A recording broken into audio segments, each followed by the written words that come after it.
Hey, welcome to day 25 of your 7-week mind-body reset. And today we are going to increase our walk time to 20 to 45 minutes a day, depending on what you're working towards. If you're working towards a half hour a day, we're increasing to 20 minutes. If you're working towards an hour a day, we're going to increase it to 45 minutes. We are incrementally adding more walk time. And remember, don't use your walk time to do a bunch of left brain analytical answering email, texting and stuff. Really take the time. This is why I suggest walking, being outside in the sunlight, in the fresh air, hearing the song of the birds. That is not just like something that you do just to feel good. Did you know that the frequency, and you can look this up, this is not pseudoscience, you can look this up.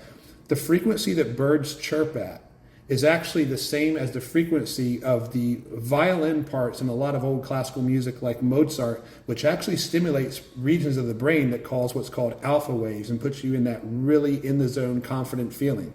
Did you know that? They've actually observed that the bird song that birds sing in the morning actually causes the pores on flowers to open up so that they can receive the sunlight.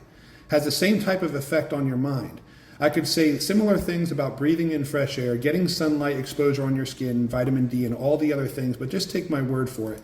Being outside in nature, taking good deep breaths as you're walking around and not looking at your phone. Maybe you're listening to something, but you're just taking in at the same time the sounds and the experience of being outside.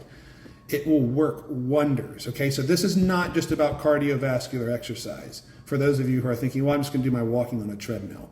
There is an enormous difference in where you do your walking, and you're going to see what I mean as we progress through this week.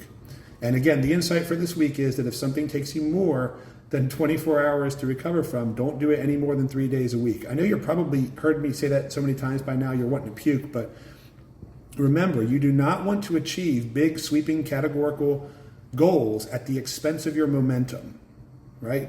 You don't want to achieve short-term goals at the expense of your long-term and consistent momentum, because your long-term consistent momentum, that is your most precious gift if you really want to live an extraordinary life. So go ahead and do that, and I'll see you tomorrow.